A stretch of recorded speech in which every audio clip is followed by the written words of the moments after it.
Checkmate crew. Today is Wednesday, October 12th. It is 9:30 a.m. opening bell here at the New York Stock Exchange. Let's go over what's happened. So about an hour ago, the PPI, the Producer Price Index, came out hotter than expected, 0.4% month over month. I did not go over the exact report, but I will. You know, there's a core number and there's a headline number as well for that. So I'll take a look at it more closely later on today, and I'll post anything I see on Discord. Okay, so that's that. But what's more important is what is the market's reaction to it? And let's see, TIP TLT looks like it is gapping up. So this is our forward inflation looking indicator. This is our inflation protected treasuries divided by long-term treasuries. Okay, the two different ETFs. All right, TIP, which is the inflation protected treasury ETF, and then TLT is the long maturity bond ETF. Okay, that ratio, this ratio is actually traded. A lot of institutional traders or traders with deep pockets will trade this. It does take a lot of capital to do this pair trade, but it's been closing at higher levels. Okay, it was in this like no man's land for a bit, and then it kind of broke out. All right. Usually that also coincides with DBC going up, which is the broad based commodities. I'm not sure if this move is to be trusted on TIP TLT. Okay, I think it's very likely that it might get smacked down again, but we'll see. Okay, usually when it's high like this, you want DBC to be also trending up too. But on these days where it went down, when TIP TLT was going up, DBC did not. So I don't know if that's a valid signal now. All right, it does mean though, at least I think if it closes higher on Friday, if it closes around this zone on Friday, then maybe then that's a good indicator that inflation, is going to continue just to go up. I doubt it, though. I still think that we're going to see a deflationary report probably around either the November announcement or the December announcement. But, those are just guesses. Those are just opinions. We'll see. Tomorrow, we have the CPI report coming out tomorrow. Usually it's not an important number, but it seems like this Fed likes to look at it, even though it is a lagging indicator. So we'll see what numbers come out tomorrow, and we'll see what the market's reaction is to that. Okay. Right now, speaking of bonds, right now there's a lot of volatility in the bond market. The MOVE index has been steadily creeping up, and usually when this goes up, the VIX goes up too. Okay. The S&P 500 volatility. All right. I've told you guys this for about a week now. The chart to watch, the chart of the day, the chart of the week, the chart probably for the next couple of weeks is going to be TNX, the 10-year treasury, okay? This decides multiples on cash-producing assets like the stock market, all right? If this keeps going up, we're probably going to see multiples stay lower, okay? Meaning ceilings on stocks are going to mean more, okay, especially on the S&P 500. So yeah, if this stays at these levels or keeps breaking out, we may have to shift our value line to a different zone. Remember our value lines on SPY? Okay, if we start getting into 4.5, 5 territory on to TNX, the value zone doesn't come until this line right here. All right, so that would pose, that would this right here, that would that is where the next put walls are for on the SPX chain as well too. This corresponds to a level where there's a lot of actually bought puts right here. There's a lot of short puts here now at around 3,400. So if we see an undercut of that, we could see, especially if the Treasury TNX goes up to 4.5, definitely 320 becomes the next zone of interest. All right, I still will keep the plan of buying at 340, but I'll keep some ammo just in case if we do get to 320. Okay, and now I'm seeing the possibility that is a valid possibility now. So I do want to have some dry powder so I can take advantage if it gets to this point in my long-term account. All right, so that's what I think about TNX right now. I have those TLT spreads still, which are underwater. It's a hedge of my hedge, but I mean, I only used a portion of the profits for my short SPY puts from last week, but still, it would have been nice to see this go up. I still think at some point it does have a relief, but I may have been too soon in pulling the trigger on this. Okay, but again, I think the chart of the day is TNX. Okay, where TNX goes, I think will be telling on where the market will follow. Dollar is still on a rampage. Oh, it was higher. It's coming back now. When last time I checked, it was around the 13.4, 13.5 zone. Okay. Well, in that case, I guess we'll see. We'll see if the dollar can come down. You know, that's definitely a tailwind for risk assets, especially after tomorrow's CPI report. The dollar is very hedged right now. There's a lot of derivative hedging going on for dollar swaps, and that if those get unwound all at once, I mean, we could see dollar come down a bit as those hedges unwind. All right, it is very crowded right now. A lot of people are hedged for the dollar to break out. So if CPI just comes out a little bit tepid or not as bad, we could see this again, the unwind. Okay, the unwind. Bank of England on the news. Okay, the pound sterling. They came out with some news. First, they said that they're going to finish their bond buying by the end of this week. And then after the currency market and bond market did not take that favorably, they came back out and said, well, if it's needed, we'll keep doing it. So a lot of mixed messages coming out of Westminster. So I have no idea what they're doing. Okay, nobody knows. I think nobody knows what they're doing. I don't even think they know what they're doing. So that wait and see approach, the gilt though is up. Gilt yields are up at least on the news. So we'll see. I mean, we will see what happens. But I'm sure that if there's some bad headline news coming out of Great Britain, we could see volatility trickle in here in the United States in risk assets as well. Okay, so another chart to look at is the British pound.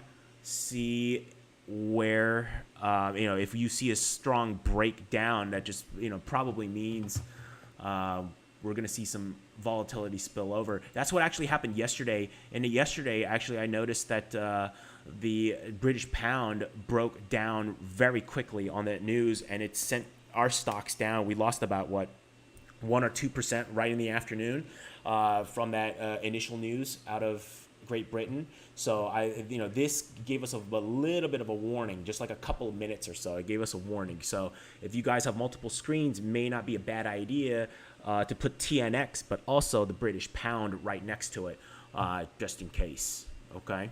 Speaking of currencies, Japanese yen. My goodness, thank God we canceled that order. Oh my goodness. Thank goodness we canceled that order.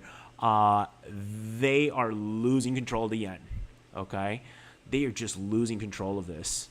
Thank goodness. Oh, thank goodness. I'm so happy. Remember how I was like so angry that I missed the trade right here. You know what? I mean, that would have been a nice one-day move, but I'm kind of glad I missed out, because I probably would have held and I would have had a bad mood, and then I would have been real grouchy now, okay? Yeah, I'm very glad I stayed out of this. So Japan is losing control of their yen, and I think that's why I think that's why we're seeing some pressure on the 10-year note. Japan is the largest holder of U.S. Treasuries. So if they intervene in their markets, in their currency markets, they're going to be selling their foreign assets. And their foreign assets is like our treasuries, okay? So they'd be selling our treasuries for dollars, selling those dollars and buying yen, all right? And that, I think, is putting some pressure on my TLT trade, okay? It is what it is. I mean, you know, that's life. That's why we kept position sizes small. It is for November. I will hold it for another day or two. This, at least the start of the day, looks a little bit promising, but I am not going to expect much out of that. It's probably going to go to zero or close to zero, but that's fine. I managed to risk accordingly, kept my position sizes small so that if it does go to zero, no biggie, okay? I just give up 20% of those short put profits from last week, which is not bad. Actually, it's less than 20%, but let's just call it 20, all right? So that's that. ZF, somebody mentioned that this is making higher highs, higher lows. On a intraday basis, that is true. I prefer closing basis. And so yesterday's close, I considered that just a flat close. It was such a small difference. I'm just going to consider that a flat close. So we'll see where it closes today and tomorrow for the end of the week. Or today, tomorrow, and the end of the next day. So we'll see where it closes the end of the week. If it can close the week a little bit higher, I mean, that's one data point that's a little bit favorable. But let's look at some of our other indicators as well, too. Our New York high-low line is still curling down, okay? Right now, let's see what's going on for intraday. Intraday down, just like every other day before, okay? First 15 minutes, it always had, at least in the last few sessions, it has had a problem maintaining any positive high minus low intraday. And so it just keeps adding to this, keeps going down. Again, no meaningful rally happens unless this all curls up. Advanced decline, the breadth of the market still decreasing. And then equal weighted, I haven't even checked today. Equal weighted is still above its lows. So that is not even near its lows yet. I think a lot of the selling was in the larger companies. The smaller companies are actually doing better. Actually, RTY, surprisingly, is one of the stronger indices right now. It's pretty high quality. It got the quality of the index got much better after this last rebalance. So good for the Russell. NQ is definitely the weakest, and that we know from our IVW IVE chart has been going down. So this is growth over value. Whenever this is trending down, it means value is going to do better. The Dow Jones Industrial Average is probably the index that's going to do better. If it's trending up, it means the NASDAQ and growth stocks are going to do better. All right. So there's that. Our junk bonds high-low line is making new lows. It made new lows yesterday, okay? Made new lows. Whereas the S&P 500 has not closed below its lows yet. So is that foreshadowing what's about to come? I don't know. That I don't know, all right? Although it has been that when there are these divergences between the junk bonds and the U.S. stock market and the S&P 500, generally the junk bonds AUD line is more right than the S&P 500. If there's a disagreement between the two, usually junk bonds wins.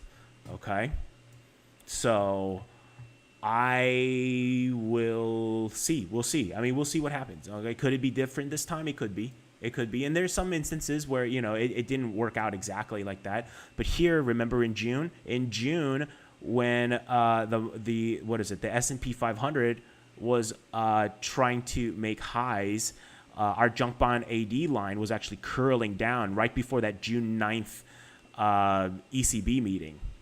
So that was that was one of the tells in the market at the time. Looking back, could this be another one of those? It could be. All right. I'm not going to be betting any money on it, but if you guys want to, you can.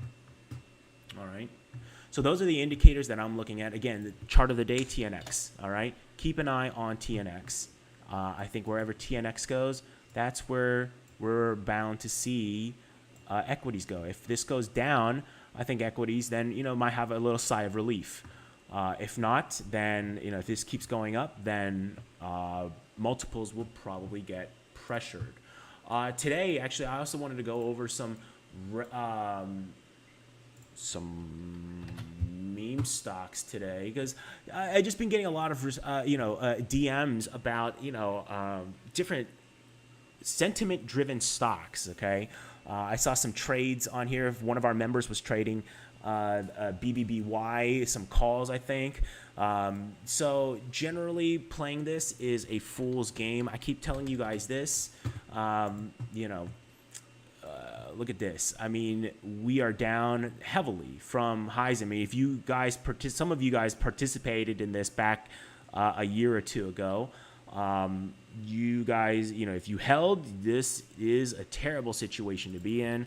I know a lot of you have AMC. Some of you DM'd me saying that you have AMC. Oh, you don't know what to do with them. Well, these are trash companies. Okay, so if you buy trash companies, I mean, what do you think the outcome is going to be? Now, one that actually is very surprising is UK. This is a Chinese property developer, but for some reason, I think on Reddit, I think people are using this to trade the United Kingdom. Wrongly so, but that doesn't mean that there might not be a play or something here as a day trade. For you day traders, I don't day trade. I'm not going to sit in front of my screen and get abused by 1 minute candles. But if you guys want to play this, I mean, right now people are using this to play their sentiment on the United Kingdom, even though it's some, I think, Chinese property manager. So that's very interesting. I've on the Reddit API, it is one of the most talked about tickers right now. This, all right. It will not end well. If you hold on to this, it will not end well. I think either direction, it doesn't matter. It will not end well. If you're smart, you'd probably stay away. If you want to be a day trader and you like the action, maybe that's your arena. Okay. BBBY, I got requests to look at this. Again, this is a trash company. I don't know why you would even look at something like this. Somebody told me that, every 70 days there is a meme cycle where there's a pop in the stock. I'm not sure if that's true or not. There's February 23rd. July, unless they consider this a pop, I guess it could be.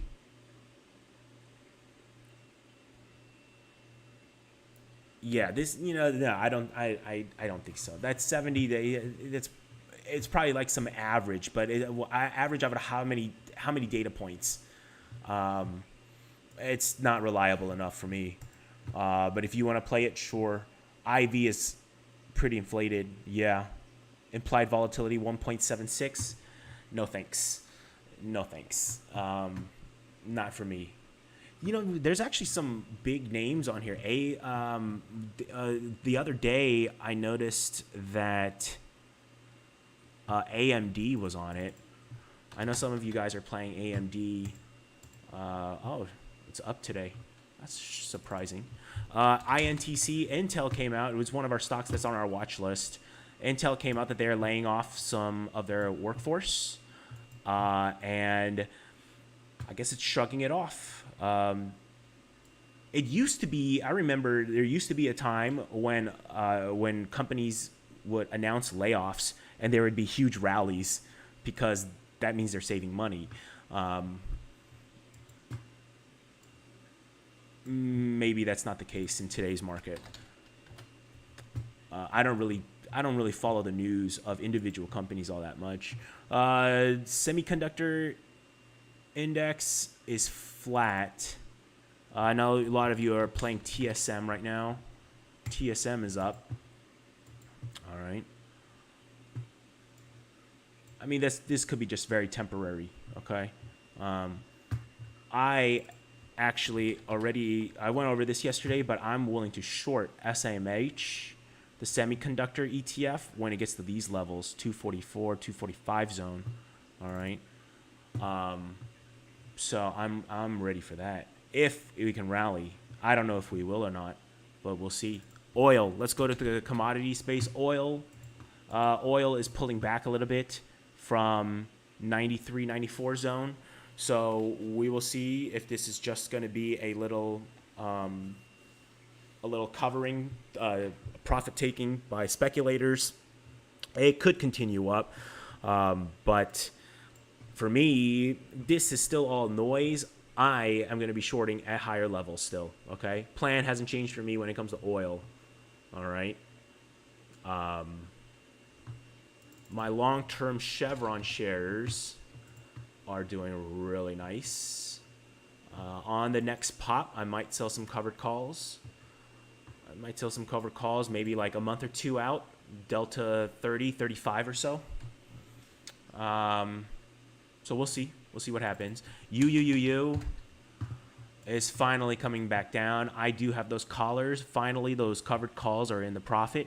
And I have still those long puts at 5. So if we see a little bit of an undercut, I'd love to cash out of those puts and buy some more shares for free. I'd love to do that. Actually, not just buying those shares for free, I'll double up on the shares if we get to below 5. If we get below 5, I'm doubling up. All right. I think that's a great level. I think nuclear, you know my thesis on nuclear. I think governments are going to get more friendly toward this for the next few years. And I think this is going to be a good 3 or 5 year hold. All right. We haven't talked about metal miners for a bit, so I just want to talk about that. GDXJ. It's in my watch list right now. Dang. I really was hoping for it to keep going down a little bit more. Around this level right here, around 27.80 or so. Around 27.80 to $28. That would have been a great buy zone. I would have started legging into those January 2025 leaps in the money, deep in the money, like 65.70 delta. I was going to use that, do poor man's covered calls, and as it goes up, just keep selling covered calls. I think this and SIL are great opportunities if we can just dip a little bit more, okay? And if the dollar just starts screaming higher, these are going to go down. So that would be a great opportunity to get in, I think. Let's just look at the whole metal space in particular. XME. XME is actually holding up pretty well as an ETF. But if you're a metals trader, you really also want to keep an eye on the Australian dollar. This has put a lot of pressure. It's very, very correlated. And I think, from beginning of this year, you guys know, I think a lot of the quant funds are very active right now in the markets. And so whenever we see, I think, the Australian dollar come down, we start seeing selling pressure in some of the metals names. Because Australia is a big metal mining country. So whenever this goes down, it's usually a sign that metals may have some headwind. But surprisingly, it's been holding up well, even though Australian dollar has been sinking.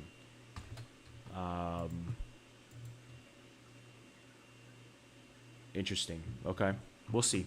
We'll see if this with this holds. I would really like to see UUU at a little bit lower levels so I can load up on some more shares. Anyway, anything else you guys want to look at? Nat gas. Putin is saying the U.S. is forcing Europe to buy American natural gas. Henry Hub. You want to look at Henry Hub? Okay. Ooh, I mean, Henry, oh God, I mean, nat gas, I get it. It sounds exciting, right? It seems like to be like the place to be right now. I get it. Yeah, the moving averages, okay, that's fine. But here's the thing, okay? Here's the problem, all right? See this candle right here? See this candle? That's a $10,000 per contract move. So you're on the wrong side of that. And I mean, you're going to be up all night biting your nails. Okay. That is a terrible move. And it also, too, a lot of this can happen when the liquidity is really low, like in our off hours. And so you might get this slippage risk where I think that's what they call it, slippage risk, where your stock, your trade gets executed way beyond your stop just because there's like pockets of no liquidity. All right. And that could be devastating. They don't call this the Widowmaker for nothing. You can play the UNG. What is UNG?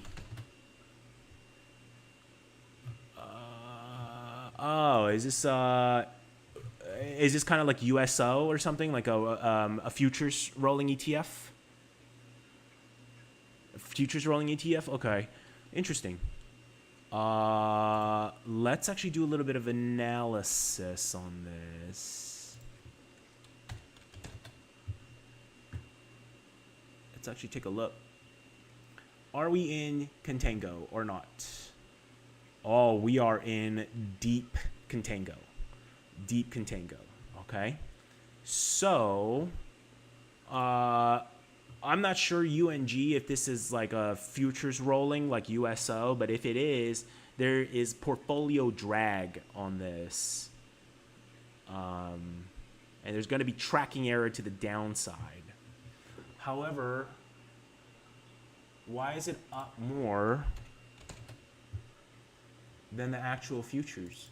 That's interesting. I have to do a little bit more. This is my first time hearing about this. So let me do my research on how this ETF is constructed, and I'll let you guys know. But it is up more, unless it's just so thinly traded that it just has tracking error because of the market. It's just not efficient trading. Is that what it is? No, it's got millions in volume. I'll take a look and see what's going on with this. Does UNG have an options market? Oh, it does. Very good. Doesn't seem like much participation, does it? Okay. Interesting. Isn't there a leveraged ETF of this? Oh, UGAS is no more. Oh, Credit Suisse, of course. Okay. So, do you guys know what the leverage ETF for natural gas is? Where's Nunya when you need him? Okay, well, I'll see. I'll do some research and let you guys know what I find. But let's final look. Dollar coming back up, and again, chart of the day, TNX. All right. Oh, cryptos. Again, I don't think there's much in crypto and the options market. The options market is really, really slow right now in crypto. And unless the OIs go up, I don't really think it's got that much of an effect on Ethereum price anymore. Yeah, see, there's just no action. There's really no action. There's really no changes. It's still mostly combo, regular trade, mostly regular trades, yeah. And most of the regular trades are call spreads. Great. I mean, almost all of them. I just don't see any large trades or anything. Oh, what's this?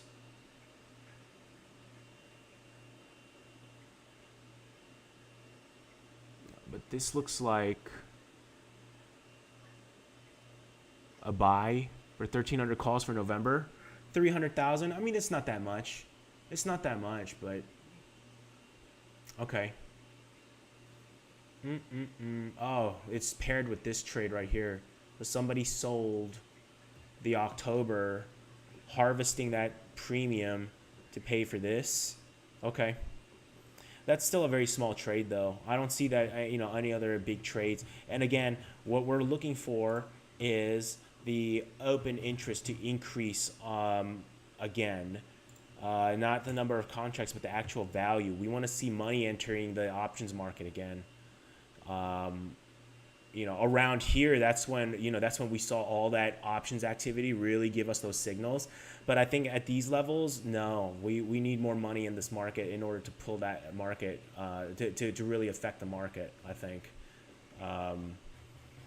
But again, my plan hasn't changed. It's actually kind of interesting that crypto has been quite strong in all of this, just like RTY. And remember how we talked about that relationship between RTY and crypto? That's very interesting, actually. All right. Where is all this relative strength coming from? It really makes me think that quant funds are really in charge of this right now. A lot of the trading going on is a lot of quantitative funds. And all these like different historic quantitative relationships, I think, are playing out even more. There's a lot more correlations. But that's also true in bear markets. In low liquidity markets, everything gets correlated. But even in the relative strength, crypto is mirroring RTY. I think a lot of the speculators got wiped out in both directions on crypto market, to be honest. And that's why it's just really low volume and just chopping around, because everybody just got wiped out. So we'll see what the big moves are later on. Okay, I think it has a lot to do with our liquidity data. Junk bonds again made a new lower low, and again, chart of the day. I cannot stress this enough. I repeated myself so many times on this. TNX chart of the day. This needs to settle down somewhere. Okay, it just needs to settle down somewhere so that institutions can then know exactly what rate to use and what multiples they find valuable. Okay, and they can't do that unless the 10-year treasury kind of calms down around a certain zone. All right, and we'll see when that happens. Oh, look at that, market's back up. Kind of it shrugged that PPI report. Okay, cool. Oh, one of our members was Boyle is the leveraged NAD gas. Boyle. Oh man, look at that. Oof. Wow, look at that IV. My God. Okay. Well, good luck. Good luck. But it's interesting. I don't know. Maybe, I don't know about doing an options trade on Boyle, but maybe the common shares of this, I don't know. Maybe I might do that. Set some stops and treat it like it's an option. That's interesting. Let me mull this over for a bit. Okay, let me mull this over. I'll let you guys know what I do. Let's see. One of our other members mentioned that it's at the 200. Was it 200-day moving average? Hold on, I'll look for it myself. 200. That's 200 week. Let's do chart. Oh, it is. Wow, right at the 200-day moving average. Okay. And 1 week Bollinger Bands. And what about 1 day The daily Bollinger Bands. Okay.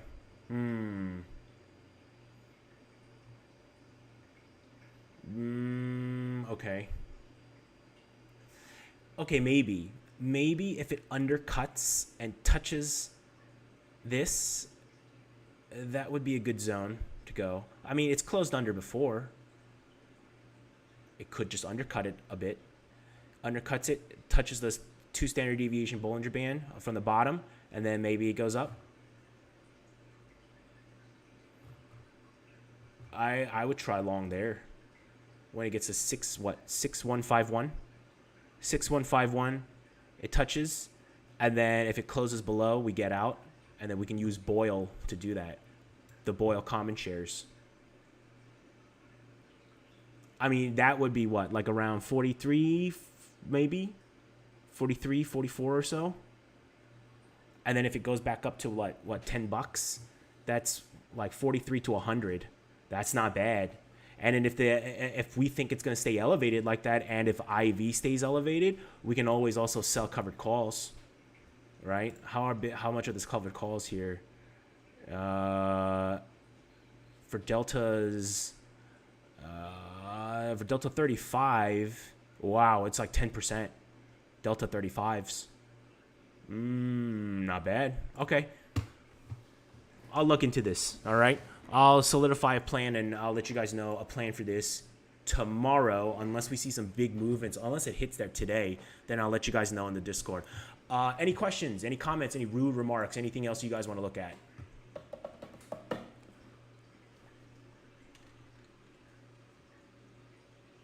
ULTA is the ultimate hedge against inflation. What is ULTA? ULTA... What is this? Beauty? One of our members suggested ULTA is an inflation hedge. I don't know if he's kidding. Maybe he's kidding. I don't know anything about this company. I'll have to do research on this. I don't know anything about ULTA. But looks like it's been flat for a while.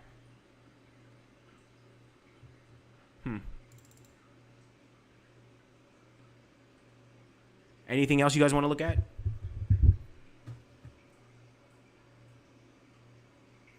All right, in that case, that wraps up our session of the morning market memo. Again, there's links in the description. Come join our Discord, be a part of a growing community. There are no sub fees, no paywalls, of the people, by the people, for the people.